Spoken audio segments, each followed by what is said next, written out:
우리는 왜 지금 살고 있고 또 왜 고난을 당하고 또 왜 죽을까요? 세상에 태어나고 싶어서 태어난 사람 아무도 없죠. 그렇죠? 다만 우리는 태어나졌기 때문에 살아가고 있는 것이지요. 더욱이 고난을 당하고 싶어서 고난을 당한 사람은 없습니다. 남을 위해 자발적으로 고난을 감수하는 사람, 자처하는 사람이 덜어 있지만 언제나 고난 받기를 각오하고 고난을 즐기면서 살아가는 사람은 없겠지요. 하지만 개개인은 어쩔 수 없이 우리는 고난도 받기도 하고 또 죽기도 합니다. 죽기 싫어도 반드시 언젠가는 죽게 되어져 있습니다.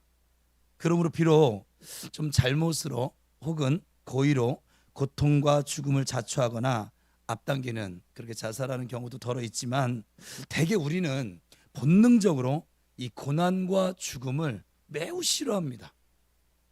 우리는 고통이 없는 삶을 살기를 원하고 있고 오래 건강하게 행복하게 살기를 원하고 있습니다. 더욱이 죽지 않기를 바라는 사람도 가끔가다 있더라고요. 우리는 사람들의 박수갈채를 받으면서 명예롭게 살기를 그것도 원하고 있어요. 그리고 후세를 위해서 많은 공로와 재산을 남기기도 원하고 있습니다. 세상 사람들은 이러한 삶을 성공적인 삶이라고 말들을 합니다. 그리고 실제로 성공한 사람들일수록 고통을 좀 적게 받고 있고 그리고 그래서 오래 살기도 하고. 하지만 여러분, 예수님의 경우는 전혀 다릅니다. 예수님의 일평생 소원이 무엇이었나요? 여러분이 잘 아시다시피 예수님의 유일한 목표는 오래 고통 없이 행복하게 건강하게 명예롭게 그렇게 살아가는 것이 아니었습니다. 아니, 예수님은 애초부터 자신의 꿈을 이루려고 하시지를 않으셨습니다. 예수님은 오직 하나님의 뜻을 받들고 이루기 위해 오셨고 바로 그 뜻을 이루기 위해서 고난을 당하셨고 바로 그 뜻을 이루기 위해서 돌아가셨습니다. 그래서 내 뜻대로 마시고 아버지의 뜻대로 하시옵소서. 그러니까 예수님의 고난과 죽음은 예수님의 삶 그 자체였고 삶의 결과였습니다. 그러므로 만약 예수님의 삶을 우리가 이해를 하지 못한다, 그러면 예수님의 고난과 죽음도 이해할 방법은 없습니다. 우리는 예수님이 어떻게 사셨길래 이 고난과 죽음을 당하셨는지를 우리가 알아야만 합니다. 여러분이 아는 것처럼 예수님 스스로 고난과 죽음을 자초하셨던 분이십니다. 예수님께서는 고통스러운 죽음을 얼마든지 피하실 수 있는 분이십니다. 하지만 어느 때부턴가 이 예수님은 고난과 죽음을 피할 수 없는 어찌 보면 운명처럼, 운명이라는 단어가 좀 어울리지 않긴 한데 사명처럼 그렇게 여기시고 이것을 제자들에게 알리기를 시작했습니다. 마태복음 16장 21절에 보면 예수 그리스도께서 자기가 예루살렘에 올라가 장로들과 대제사장들과 서기관들에게 많은 고난을 받고 죽임을 당하고 제3일에 살아나야 할 것을 제자들에게 비로소 가르치시니라. 또 마가복음 8장에서 이렇게 말씀하시죠. 인자가 많은 고난을 받고 장로들과 대제사장들과 서기관들에게 버림받되어 죽임을 당하고 사흘 만에 살아나야 할 것을 비로소 저희에게 가르치시니라. 그러니까 예수님은 죽을 줄을 뻔히 알면서, 아니 죽을 자리를 찾아가서 스스로 예루살렘으로 올라가셨던 것이지요. 어찌 보면 우리하고는 정반대시죠. 그래서 어떤 사람들은 예수님을 뭐라 표현하냐면 죽기 위해서 났다라고 말하기도 합니다. 하지만 이건 좀 지나친 면이 좀 있어요. 이 표현은 만약 예수님이 죽기 위해서 태어났다면 태어나자마자 바로 죽어버렸어야죠. 그렇죠? 하지만 예수님 그렇게 하시지 않으셨죠. 죽음이 두려웠기 때문도 아니고 죽을 방법을 모르셨기 때문도 아닙니다. 사나 죽으나 예수님께서는 오직 하나님 아버지의 뜻에 순종하기를 원하셨기 때문에 그렇습니다. 그래서 당신의 뜻이 하늘에서 이루어진 것처럼 땅에서도 이루어지게 하옵소서. 하나님 아버지의 뜻이 이루어지는 것이 하나님 나라입니다. 그러므로 예수님은 또한 당신의 나라가 이루어지게 하소서라고 기도를 합니다. 처음부터 끝까지 예수님은 오직 하나님의 나라만을 가르치셨습니다. 공생이 시작하면 제일 먼저 한 말이 뭐냐? 회개하고 복음을 믿으라. 천국이 가까웠느니라. 천국이 하나님 나라에. 만약 그 당시 사람들이 예수님의 이 가르침을 받아들였다고 하면 그들은 하나님 나라의 백성이 되었을 것입니다. 이 땅에 하나님의 나라가 이루어지기 시작했을 거예요. 만약 그랬다면 그들은 굳이 예수님을 십자가에 못 박아 죽이려고 하지를 않았을 거예요. 그러므로 오직 죽는 것만이 예수님의 삶의 목표였다? 그건 아니라 이 말이. 성공과 행복은 예수님의 목표가 아니에요. 더욱이 삶과 죽음조차도 예수님의 목표가 아니에요. 예수님의 목표는 오직 하나, 하나님 나라였습니다. 그래서 예수님은 제자들을 향해서도 너희는 오늘 본문처럼 먼저 그의 나라와 그의 의를 구하라. 만약 모든 사람들이 이 예수님께서 선포하신 하나님 나라를 순순히 받아들이기만 했다면 그들은 오래 행복하게, 아니 영광스럽게 살았을 수도 있었을 것입니다. 하지만 소수의 사람들을 제외하고 대부분의 사람들은 이 하나님의 나라를, 예수님이 선포하는 이 하나님 나라를 거부하였습니다. 아니 예수님의 초대를 거부한 것만이 아니라 예수님이 하시는 그 일을, 하나님 나라 일을 반박하고 방해하고 모함하고 급기야는 예수님을 잡아 죽이고야 말았습니다. 왜 그들은 이 예수님을 괴롭히고 죽여야만 했을까요? 그거 생각해 보셨어요? 그들은 우리보다 멍청해서, 그들은 우리보다 독해서. 아니요. 예수님이 가르치신 그 하나님의 나라가 그들이 기대하는 그 나라와 너무나 달랐거든요. 이게 지금 똑같아요. 오늘날도. 이게 광야에선 금송아지 신앙이에요. 자기가 만들고 싶은 하나님의 나라, 자기가 기다리는 하나님의 나라. 하나님의 나라예요. 자기가 원하는 그 어떤, 여러분 지금 기도를 하는데 내가 원하는 대로 그게 이루어져야 돼. 하나님의 뜻 상관없어. 난 지금 당장 안 아파야겠고, 난 지금 당장 돈이 필요하고, 나는 지금 당장 뭐 건강하고, 내가 무언가를 지금 도전해 보려고 하는데 직장을 구하는데 직장이 그냥 원서 한 번만 내면 팍 되어지고, 전부 다 하나님의 인도하심, 이끄심, 하나님 뜻은 상관이 없어요. 이 예수님 당시에 이 바리새인, 서기관, 대제사장들과 오늘 우리들과 뭐가 다를까요? 자기들이 기대하던 하나님의 나라와 이 예수님이 지금 말씀하신 이 하나님 나라가 너무 달랐어요.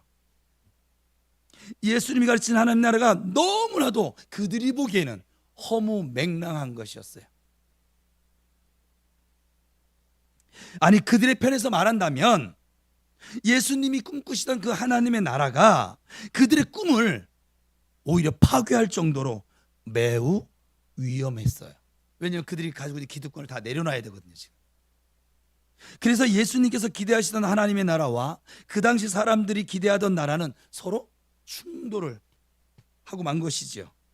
비록 예수님께서 먼저 도발적인 발언과 행동들을 하셨지만 사랑의 화신으로 오셨던 그 예수님이 그들을 죽일 리는 만무했어요.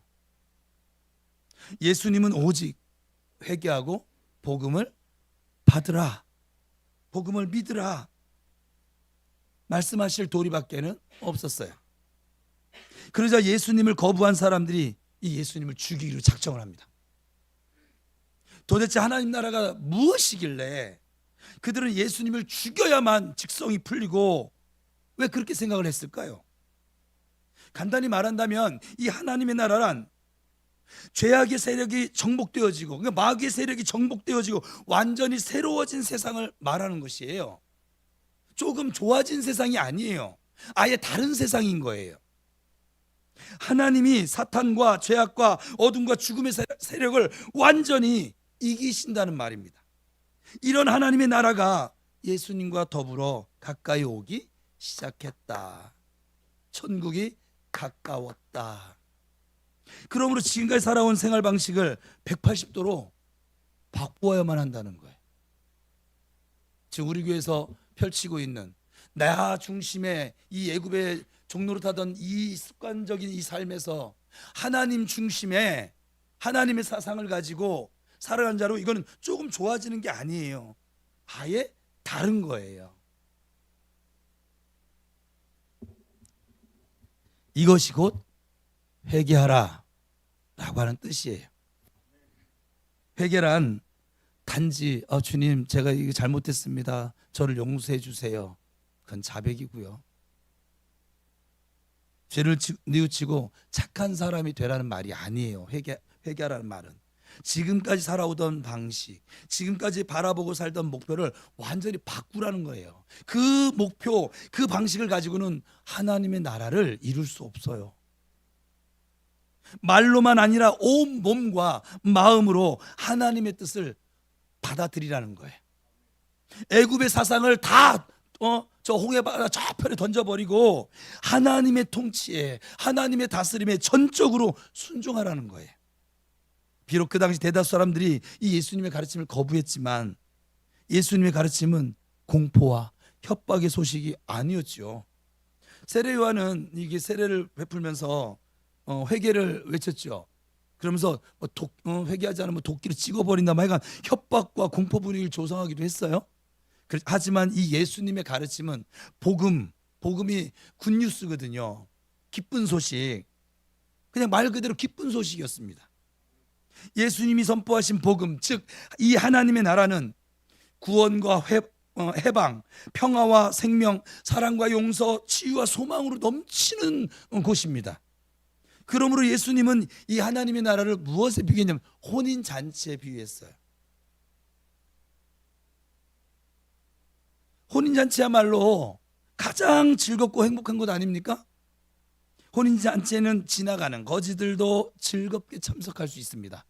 이 나라 문화로 보면 이처럼 하나님 나라는 슬픈 자, 우는 자, 배고픈 자, 눌린 자, 병든 자, 쫓겨난 자, 못난 자, 한마디로 주어서 말하면 가난한 자들에게 주어지는 최고의 선물이었던 것이죠. 그래서 심령이 가난한 자는 천국이 저희 것이며, 예수님께서는 이 하나님 나라에 들어가는 어떤 조건도 제시하지 않으셨어요. 율법을 지켜야 한다라고 하는 조건도 없었고, 할례를 받은 유대인이어야 된다라고 하는 조건도 없었습니다. 착한 사람이 되어야 올 수 있다, 그런 조건도 없었고, 잘난 사람이어야 한다는 조건도 없었어요. 만약 한 가지 조건이 있다면 혼인잔치를 인정을 하고 이 하나님 나라를 인정하고 이 주인의 초대에 기꺼이 응해서 그냥 오기만 하면 되는 것이었어요. 이게 바로 회개라고요.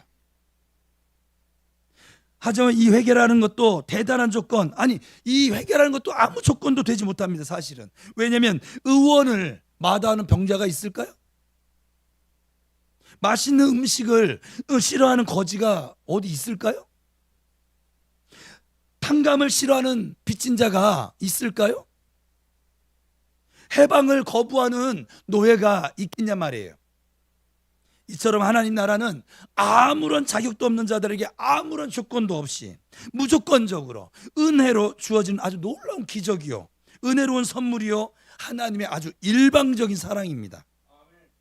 이렇게 좋은 것을 주저하지 말고 겸손하게, 아니 기쁘게 감사하면서 받기만 하면 됩니다.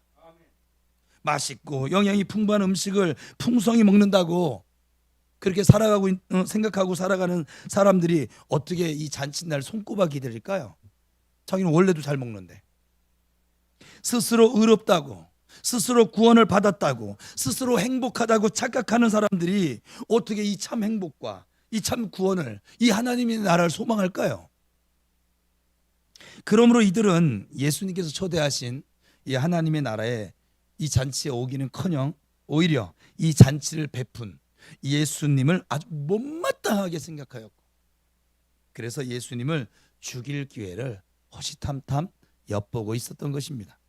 이런 사람들, 부자들, 권력가들, 경건하다 자칭하는 사람들, 세상에서 잘 나가던 사람들, 힘과 빽이 든든한 사람들은 이 하나님의 나라를 반기지 않았고, 그래서 제발로 하나님의 나라에 들어오려고 하지를 않습니다. 지금도 마찬가지. 은혜로우신 하나님은 이런 사람들에게도 끝까지 기다려주시고 끝까지 구원의 기회를 주시기를 기뻐하시는 아버지십니다. 하지만 이 마지막 심판의 자리에 이르기까지 하나님의 초대를 거부하는 사람들에게는 사실은 더 이상 변명과 구원의 기회가 허락되지는 않습니다. 그들은 하나님의 나라의 잔치에 들어오지 못할 뿐만 아니라 들어오려고 해도 문전박대를 당하고 말 것입니다. 아니, 성경대로면 바깥에서 슬피 울며 이를 갈미 있게 될 것입니다. 하지만 이날이 올 때까지 그들은 예수님과 제자들을 계속 박해할 것입니다. 구약 시대에도 하나님이 보내신 선지자들을 박해했던 그들은 하나님이 보내신 하나님의 아들까지도 박해하기에 이르렀잖아요. 그래서 하나님 나라 때문에 태어나시고 하나님 나라 때문에 사셨던 이 예수님은 바로 하나님의 나라 때문에 미움과 박해와 죽음을 당하실 수밖에 없었던 것이죠. 지금도 예수님을 뒤따르는 사람들은 이런 운명을 계속 겪고 있습니다. 옆 사람한테 서로 축복하겠습니다. 축하드립니다.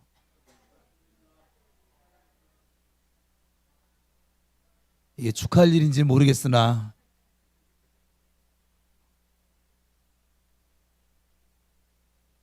하나님 나라의 소망 때문에 신문을 당하고 고난과 죽음까지 당한 일이 지금 아직도 이 대한민국에서는 지금 문화가 아니지만 다른 나라에서는 지금 벌어지고 있습니다. 아직도 예수님을 믿는 많은 사람들이 예수님 때문에 박해를 당하고 손해와 고난을 당하고 있습니다. 예수님 때문에 행복과 구원을 얻게 된 사람들은 예수님 때문에 또한 고난도 받고 있습니다. 하지만 우리가 이미 알고 있는 것처럼 예수님께서는 죽음으로 실패하시지 않으시고 죽음을 이기시고 부활하셨습니다.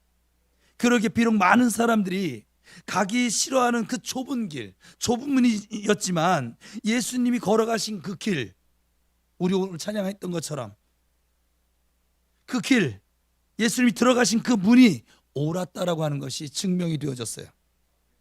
지금 이기는 사람이 승리자가 아니라 마지막에 이기는 사람이 승리자입니다. 지금 웃는 사람이 행복한 사람이 아니라 마지막에 웃을 수 있는 사람이 참으로 행복한 사람입니다. 예수님 때문에 순교의 죽음을 당한 스데반은 하나님 우편에 앉아 계신 예수님을 환상으로 보았습니다. 어디 그뿐입니까? 환난과 죽음을 이기신 예수님은 우리를 위해서 승리의 면류관을 지금 준비하고 계십니다. 아니, 하늘에만 계시지 않고 세상 끝날까지 항상 우리와 함께하고 계십니다. 지금 저에게 하나님 제일 많이 성도들에게 말해주란 말이 있어요. 하나님 여러분과 지금 함께하고 계십니다. 가나안을 들어가는 여호수아한테 하나님이 딱 한 말씀 하셨어요. 강하고 담대하라. 내가 너를 버리지도 떠나지도 않을 것이며 내가 너와 함께할 것이다. 이 앞에 이 모든 게 뭐냐면 내가 너와 함께할 것이니까 저의 해석대로 하면 내가 너와 함께할 것이니까 강하고 담대해. 두려워하지 마. 놀라지 마. 그리고 내가 너를 버리지도 떠나지도 않을 거야. 너 가다가 실수에 넘어졌어? 괜찮아. 안 떠나나. 난 널 버리지 않을 거야. 난 세상 끝날까지 너와 함께 할 거야. 신약에 와서도 마태복음 28장에 말씀하셨어요. 세상 끝날까지 내가 항상 너희와 함께 할 거야. 하나님 여러분 함께 옆 사람 보세요. 함께 하고 있나? 안 함께 하고 있나? 옆에 있는 사람이 당신하고는 함께 하고 있지 않은 것 같아 말하면 저한테 좀 보내주세요. 거짓을 말하고 있으니까. 하나님이 함께하고 계십니다. 아멘. 여러분 힘드십니까? 그 힘든 자리에도 주님이 함께 하십니다. 아멘. 오늘 우리 요즘 저놈이 자꾸 저한테 자꾸 시비를 걸어서 말씀을 준비할 때마다 꼭 와가지고 방해를 해요. 그냥 좀 나 놀 때 좀 오면 얼마나 좋아, 그죠? 네. 그렇구나. 지가 기도가 안 됐대요. 뭐 그 놈이라고 생각을 하세요, 그냥. 월요일, 화요일, 수요일 막 기도를 하고 싶은데 기도도 안 되고, 그래서 그냥 일찍 내려가고, 그냥 하여간 뭐 음악 맞히는데 이거 잘 맞지도 않는 것 같고, 하여간 막 찬양도 안 나오고, 핸드폰을 찬양을 틀으면 듣기 싫고, 그럴 때가 있잖아요. 그래도 내가 이 길 가겠다고 서원했는데 내가 이래도 되는 건가? 막 온갖 갈등 속에서 막 목사님이 또 10분 9시까지는 내려가지 말고 기다려, 기도가 안 돼도, 명령을 했잖아요. 저는 저 아이 때문에 한 게 아니었거든요. 9시까지 기다리는데 이게 얼마나 긴지. 여러분, 주께서 이 함께 하시는 것을 우리가 경험하지 못한, 기도가 참 힘든 일이에요. 기도를 왜 못하느냐? 기도하라는 설교 제일 많이 듣잖아요. 근데 기도를 왜 못할까요? 힘든 일이에요. 여러분들이 지금 기도할 수 있는 것이 은혜인 줄 믿습니다. 이게 여러분 지금 은혜 받은 자라고 하는 것이 나타나는 증거가 뭐냐면, 이 기도의 자리에 앉아 있다는 거예요. 남들 다 편한 자리에 가 있고, 오늘 세상에선 불타는 금요일이에요. 불금이래요. 뭐 가서 흔들고 있든지 뭘 마시고 있든지 뭘 하든지 지멋대로 막 하고 있는 이 시간에 오라? 어디서 관광버스 춤을? 그런 시간에 여러분들이 도대체 뭐가 좋다고 지금 여기 와 앉아 있냐고, 이 비바람 부는데. 제가 그래서 저게 왜 저러나 하고 아버지께 사실은 어저께 물어봤거든요. 쟤는 목사 아빠를 둔 걸 정말 감사해야 돼요. 사실은 같이 살고 있으니까 민감하죠.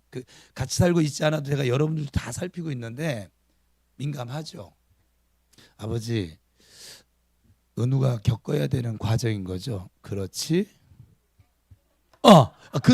그놈이 그놈이 겪어야 되는 과정이죠. 그렇지?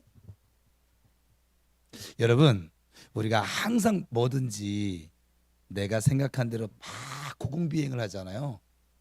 추락할 때 너무 아파요. 그래서 하나님이 중간에 점검하는 시간, 그 시간들을 줘요. 그리고 이 시간에 내가 믿음이 좋아서, 내가 착해서, 내가 열심을 내서 그렇게 은혜가 있었던 것이 아니었구나. 모든 것이 하나님의 은혜였구나. 내가 기도할 수 있는 것도 은혜였고, 찬양할 수 있는 것도 은혜였고, 지금 교회를 떠나지 않고 이 사랑의 울타리 안에 지금 내가 지금 거하는 것도 은혜였고, 모든 것이 하나님의 은혜였구나. 이걸 그때 깨닫는 거예요. 고공비행할 땐 못 깨달아요. 여러분, 우리가 하나님 감사합니다, 하나님 찬양합니다 이러지만 사실은 못 깨달아요. 보세요.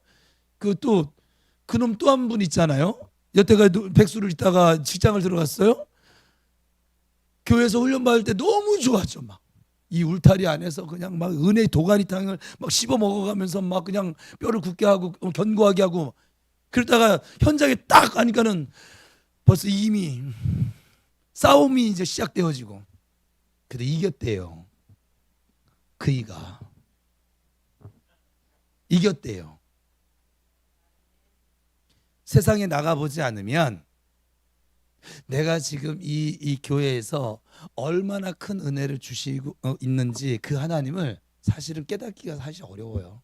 우리가 고백은 하지만. 근데요, 가서 비바람을 만나보고 고난을 만나보고 내 뜻대로 무언가 되어지지 않는 그런 모든 상황들을 만날 때 우리는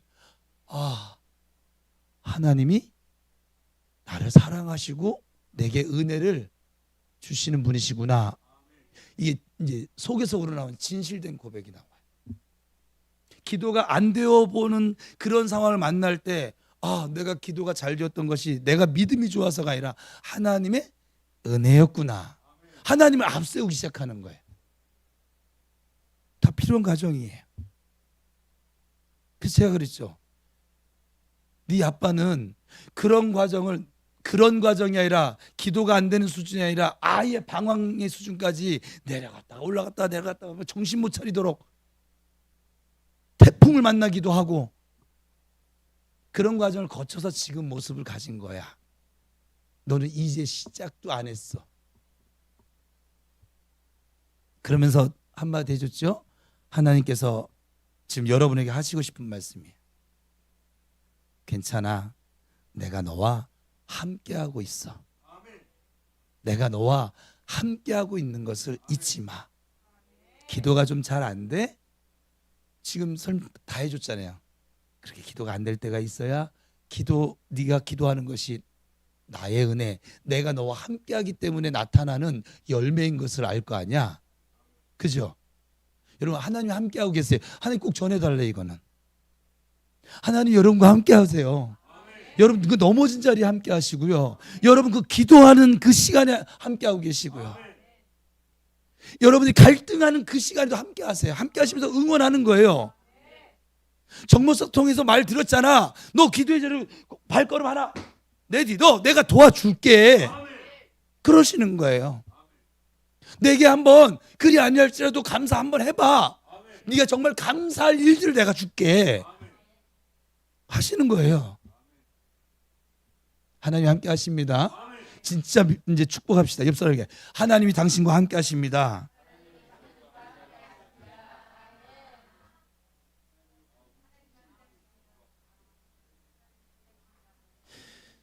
그러고 보니까 보세요. 예수님이 왜 오직 하나님의 나라를 위해서 사실 수 있었냐면 예수님은 중간중간에 아버지와 나는 하나입니다. 아버지가 여호와 하나님이 누구와 당신과 언제나 함께하고 있는 것을 계속 확인하십니다. 누가 신앙생활 잘할 수 있겠어요? 하나님이 당신과 함께 하십니다. 왜 제 아내 축복하니까 배가 아프세요?